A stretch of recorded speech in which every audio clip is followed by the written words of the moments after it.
80 days, Nigerians will file to the polls to elect a new set of leaders or return the incumbents, as the case may be. There's now a lot of attention on attaining peaceful conduct of the elections in an atmosphere devoid of violence and hate speeches. Correspondent Joke Adisa looks at the country's prospect for a violent-free general election in 2019. The formal kickoff of campaigns for the 2019 national elections has brought the political space alive. The tempo is expected to be on a steady rise as days go by once political office seekers commence the deployment of all known tactics to woo voters to ensure their victory. But many, particularly the international community, worry about what the days ahead have in stock. Their pessimism is well placed. Election season in Nigeria comes with fears of what may or may not happen among different segments of the society. Political analysts, commentators, media, religious leaders, prominent citizens and politicians are attempting to read the mood of the polity to set agenda for participants in the elections. Cognizant of the attendant violence associated with the nation's elections, this group of eminent Nigerians, comprising past leaders, religious heads, and representatives of political parties, is taking the lead in sanitizing the political atmosphere for violent-free election. The Peace Committee has found it necessary to get together, discuss, and strategize how to engage the political parties. I must commend. At this meeting, the committees brought abreast of INEC's preparedness and challenges towards the 2019 elections.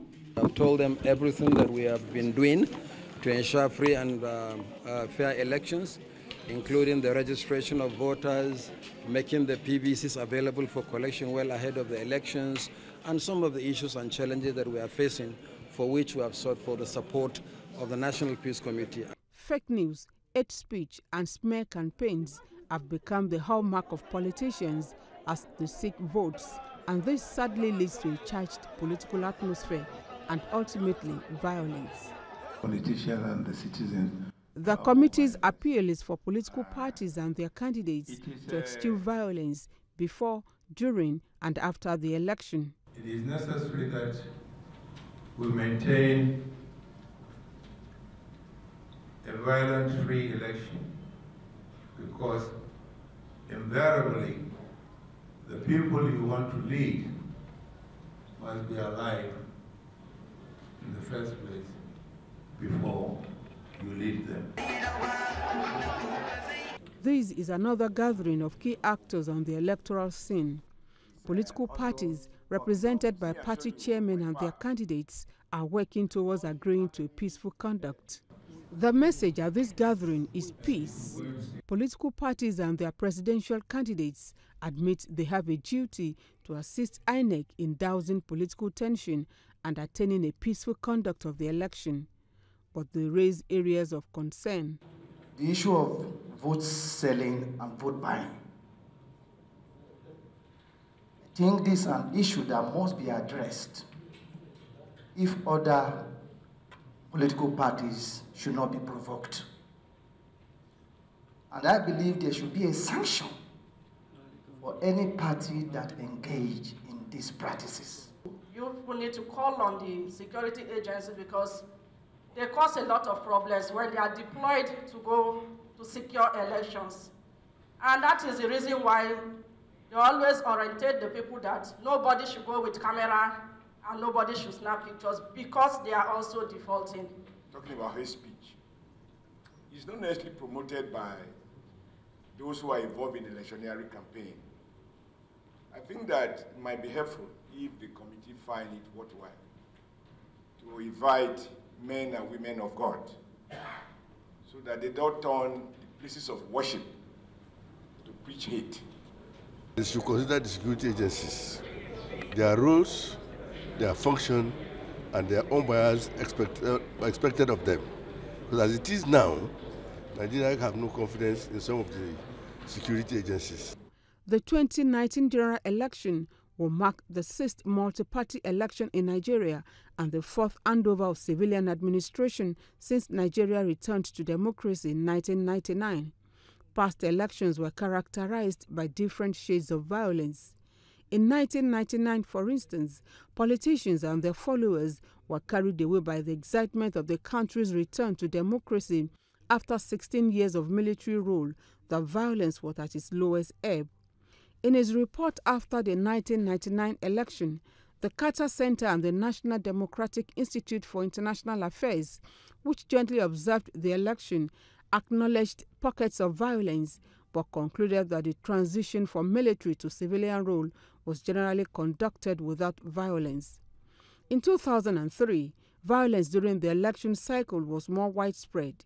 There were large-scale intra- and inter-party clashes, intimidation, political assassinations, and communal unrest in volatile areas, including the oil-rich Niger Delta. The winner of the 2007 presidential election, late Umaru Yar'Adua, admitted that the election that brought him to power was marred with violence and rigging. The spate of violence which characterized the election led to the burning of part of the palace of the Emir of Kano. In Kaduna, violence prompted the state government to declare a 24-hour curfew to protect lives and properties. Yar'Adua promised electoral reforms to sanitize the electoral process. Like others before it, pre- and post-election violence also marred the 2011 elections. Lives were lost and properties worth billions of naira destroyed, especially after the election. By 2015, local and international communities were awash with speculation of Nigeria's likely disintegration arising from the political tension that gripped the nation. In Rivers State and a couple of other volatile areas, particularly the oil-rich region, political campaigns turned violent between the two leading political parties and lives were lost. To avoid a repeat of the 2011 post-election violence, President Goodluck Jonathan in 2015 made history as Nigeria's first incumbent president to be defeated by conceding defeat even before the results were officially announced. A return to 2018 and the drumbeats of war are resonating with allegations and counter-allegations from the camps of the two leading political parties, especially in Rivers and Akwa Ibom states. The story is not different from the foes of President Muhammadu Buhari and his arch-rival Atiku Abubakar. But key actors are concerned about avoiding mistakes of the past. A lot of work done by the National Peace Committee, especially those who were working behind the scenes, to come up with the documents we are preparing for signatures of the various contestants for this election. We have learned quite a lot because the various points made public and discussed here definitely will influence the elections. But as also stated here, all of you here, indeed all Nigerians, will have to play their parts for a successful election to be realized. I do hope when you go out there to campaign, tell your citizens, tell Nigerians, for God's sake, they should not sell their votes. And if they sell their votes, they have no right to criticize the government they elect on what they do, because they have already sold themselves. Nigerian elections are very prone to violence, unfortunately. And it will very much depend on the political parties, how they will behave during the election. It will depend on the behavior of the security forces, as you know. The security in Nigeria, security forces are here to safeguard the election, but you as Nigerians and journalists as informed Nigerians, you know they often are rather part of the problem than the solution. So I think this is the INEC and the governors and the government have to work together very, very tightly to prevent election violence. And I think the youth has to be careful not to be used. I mean, it's not worth getting killed for 500 naira or 1,000 naira. No election is worth to lose lives.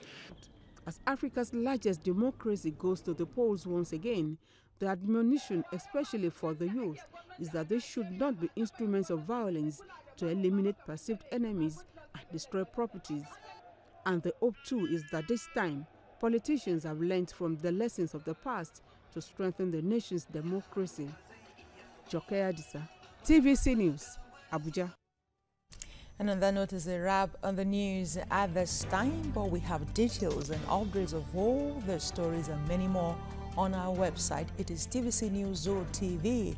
You can join the conversation, start one of your own on any of the social media platforms using the handle @TVCNewsNG. Many thanks for your time. I am Busolami Tunwashi. Bye for now.